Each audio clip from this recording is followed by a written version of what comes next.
Hey guys, good morning. Thanks for waking up for this. I really appreciate it. I know some of us were out pretty late last night, at least speaking for myself. Okay, so I'm going to go over a quick story of the company that I sold to Zynga, and then try to cover a couple of lessons learned from that experience, and then turn it over to Orion for roughly the same. So for me, it all started with a decision. My father had the same job, has had the same job for about 30 years. So leaving college, I had actually planned to do the same. I thought during college very carefully about the company I wanted to join. I designed sort of my internships, my college curricula, everything I did to try to optimize for getting the best job I could at that company. I graduated from college, and sure enough, I got a job at the company. I moved to that city and really didn't intend to leave. So I didn't, unlike some of you here, I didn't sort of have the entrepreneurial urge since I was, since I was 18, 19. It started for me a little bit later. So the decision I made, to do a startup probably came around the time I was about 20. I guess I would say 22, 23. I'd been working at this company for 2 years. I found myself doing a lot of side projects. I would come to work, I'd do a full day of work, 10, 11 hours, and then I'd always have something else I wanted to do. Usually it was just something I thought the company should have. I'd do a quick demo of it, something like that. So I sort of had these entrepreneurial tendencies, and I'd tell my boss, I'd say, hey, look at this really cool demo I made. We can make this feature better or this product better. Customers would love this. And he'd say, yeah, that's cool, but where are you with that deliverable I need next week? So it was a little frustrating for me, and I found myself just sort of beating my head against the wall. The natural tendencies I had to be entrepreneurial and to kind of explore and create and invent were kind of being squashed. So I had to learn for myself that a big company wasn't the right place for me. So I made that decision around 2006, but I didn't actually know what business I wanted to start. That came sometime later. Now, a lot of friends I had, people I went to college with, people I did internships with, etc. They'd worked with me, and they thought, wow, Roger's an amazing technologist. Roger's a naturally entrepreneurial guy. Why don't I try to get him to start something with me? So every couple of months, somebody would send me an email, somebody would call me, and they'd say, Roger, I have this really cool idea. Let's do it. And I couldn't really wrap my head around anything anybody was doing. I didn't like any of the ideas. I didn't feel like the founding teams were right. Oftentimes it was guys like me who were also engineers who said, let's go start this big consumer business. It's like, okay, how are you going to get customers? Are you going to advertise on billboards? I had no idea how to do marketing. So when the Facebook platform launched in 2007, I believe it was March or April, I knew there was something special here. Because for me, Facebook had always been what Peter Thiel calls a secret. So how many of you have heard? How many of you have heard of Peter Thiel? A couple of hands. Okay, he's one of the co-founders of PayPal. How many of you have heard of his concept of secrets? A couple of people. Okay, see a few hands. So a secret, a secret means something that other people don't know about the world that you could convert into a valuable business. So that's what it means to Peter Thiel. So you might be sitting here right now, and you might know something that nobody else in this room knows, and nobody else in your community knows, or nobody else in sort of the tech world knows. And when I say know, I mean you believe it so strongly that you feel like you actually know it. That's how I felt about Facebook back when I had, I think, 10, 20 million users. I would tell everybody I knew that Facebook would take over the world, that someday we'd all be using Facebook phones, and there'd be a Facebook browser and a Facebook computer. I still think that fundamentally people are social animals, and I think they prefer social technology to something antisocial like Google. You go to google.com, it's a white page with a box. I don't believe that's the future. So I always felt strongly about this, and when the platform launched, I thought, okay, I know I can do something here. The question though was, when do I start a business? What type of business do I start? I believe strongly in Facebook, but should I quit my job now? Should I quit my job later? So sure enough, one of my friends from college, this guy who'd been trying to start a business with me for a while, was based in Silicon Valley. I was based in Texas at the time. So my company, stupidly enough, sent me to a conference in Silicon Valley.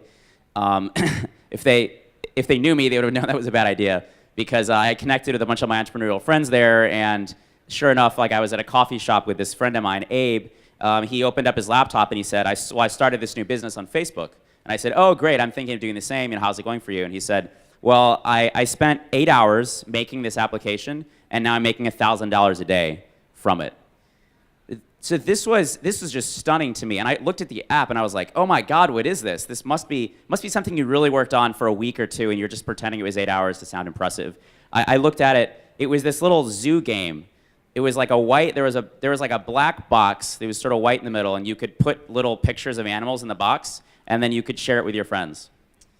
That was it. So making $1,000 a day from that. $1,000 a day annualized is $360,000 a year. I was making $50,000 a year at this job in Texas. And I thought, okay, I would be a complete idiot not to quit my job right now and do the same thing. So I did. I quit my job that night. I actually emailed my boss, because I think he was out of town or something. He'd been at the conference with me, but then left early. So like I said earlier, what was so interesting about Facebook was the distribution opportunity. So as an engineer, I didn't understand really how to do marketing and distribution, but the Facebook platform was a disruptive vehicle in sort of the terms of my talk from yesterday. You're sort of like A plus B framework of business. This was sort of the disruptive B factor that I needed to start a business. So I thought, great, I know how to code, I understand product, I would enjoy working with users, I just need some way to distribute this. So Facebook was that for me. And it was just a really radically new technology that was really exciting. It's funny, you would think that if something was that obvious, every big company would jump on it, and I would be outcompeted from the market. I wouldn't be able to, there'd be Google there and Apple, and I wouldn't be able to make an app. The thing is, when a disruptive technology or platform comes around, big companies are going to be very late to the game. You don't have to worry that if some new platform's out that you'll immediately be competing with all the big guys. You won't. You have about a year or two of head start before they figure it out. So, so we started working together, and something that worked particularly well for us was just having a very Spartan style. So by this I mean we spent very, very little money. We were very lean. He flew to Austin, Texas. We both lived in my apartment. I probably saw my friends once every 2 weeks. I worked like at least 100 hours a week. Probably took a shower like twice a week. Just woke up every morning, pajamas on, went to the living room, wrote code. 17 hours later, went back to bed. That's all I did. If you're doing a startup and you're not that focused on it, or at least you don't want to be that focused on it, that should be a red flag. Because when I started this company, I remember waking up every morning and I didn't want to do anything else. Wouldn't rather be anywhere else than sitting in my PJs writing code in the living room. So yeah, if you're doing a company with somebody and they don't want to operate in a lean manner, you can feel free to yell, "This is Sparta." I don't know if any of you have seen this movie. I think it's 300. There's a new one coming out actually. How many of you have heard the term pivot? Okay, so it's becoming a bit of a cliche in Silicon Valley, but anyways, we weren't sure what we wanted to do, so instead of kind of defining ourselves as, oh, we're going to do this or we're going to do that, and then pivoting or changing our mind, we actually entered the problem space from the perspective of, we have no idea what we should do. Facebook is a completely new platform. There are no proven businesses on Facebook. We need to sort of feel our way around and figure out what to do. So the fancy way of saying I have no idea what I'm doing is a labs model. It's saying, oh, I'm running, Facebook Labs or App Labs, right? So that's sort of, we didn't know that terminology. I've never been to Silicon Valley except that one trip. But that's what we were essentially doing. So there are more options than just going into a business and saying, I'm gonna make this one thing, or I'm gonna do this concrete thing. Because if you do that, it kind of cements your thinking it cements your execution in a certain direction, and then you can kind of go further down that road than you need to. So I'd encourage in any venture you start, keep an open mind for as long as you can. So Rebecca asked me to talk a little about monetization in this talk as well. I'll cover this for like a minute. We were looking at sort of advertising versus virtual goods models on Facebook, and this is always a question you're going to have to answer for a new business. What should my business model be? So there aren't too many proven business models you can actually leverage, and you really don't want to invent a new one. You have ads, virtual goods. You can get someone to subscribe to buy your product. There's a few other models out there, but by and large, you probably won't be using anything that's too large of a variant from that. So on Facebook at the time, subscription and purchases didn't make sense because there wasn't an app store per se. For us, the decision was between ads and virtual goods. So I'd never built a virtual goods company, so I didn't really understand how to do that. For me, the model that made sense and what had worked for my friend was this ad concept. So I made this game called Dope Wars. It was one of actually, I meant to mention this in the last slide, it was one of actually 19 Facebook apps that we made. So we had to do a lot of exploration in the space. We launched a new app, I think, every 4 days.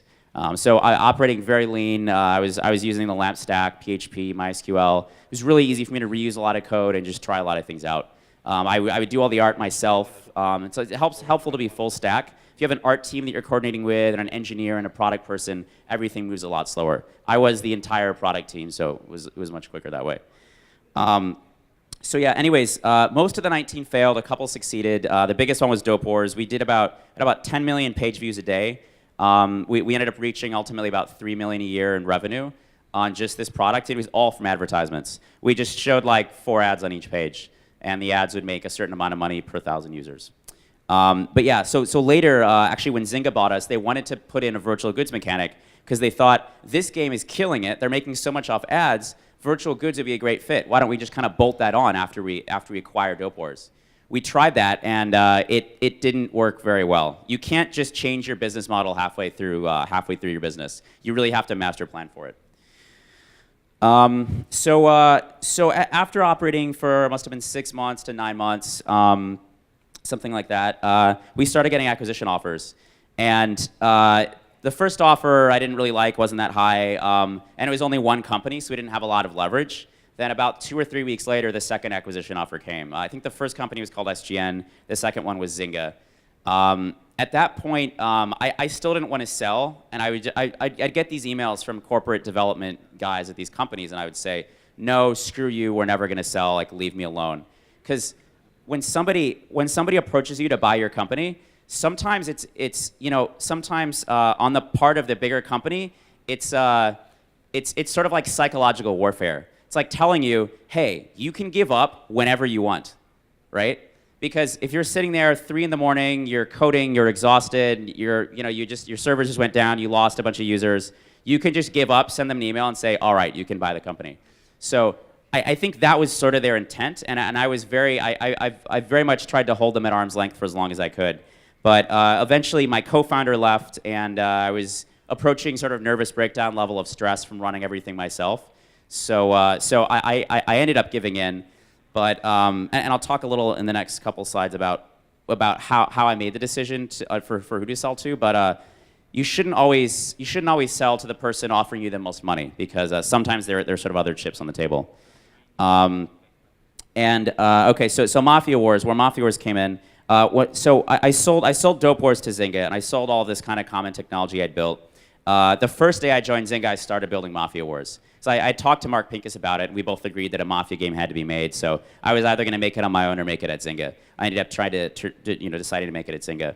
I spent about 8 days building Mafia Wars. We launched it at the end of 8 days, and we got great initial reception. I think it was about 60 to 80,000 daily users we reached. More page views than Dope Wars. We ultimately rebuilt the game a few months later. Tried some new mechanics out. And that sort of second version was the version that reached massive success. So I ran that for a little while, and then went on to run some other teams at Zynga, like Fishville. So briefly, so we can get to Orion. Some lessons learned, and I've already covered a few of these. I think I was a little ahead of myself during the acquisition story. Watch out for co-founder red flags. So my business didn't have to sort of end after 9 months. Selling was nice, and it was a wonderful financial outcome for us, especially since Zynga stock went up dramatically after the purchase. But we could have operated for a lot longer. We could have had a much better outcome. We could have built a company with 20, 30, 40 employees, and we could have gotten bought by Apple or something, or by, I don't know, by Disney instead of getting bought by Zynga. So that's that's something that would have been possible for us if my co-founder hadn't jumped ship halfway through. So that's, like I said yesterday, the biggest reason businesses fail is that you choose the wrong co-founder, or you choose somebody who's not in it for the long haul like you are, doesn't have the same vision, or somebody who's going to get political with you or fight with you, something like that. I've seen businesses fail for all sorts of reasons related to co-founders, so watch out for that up front.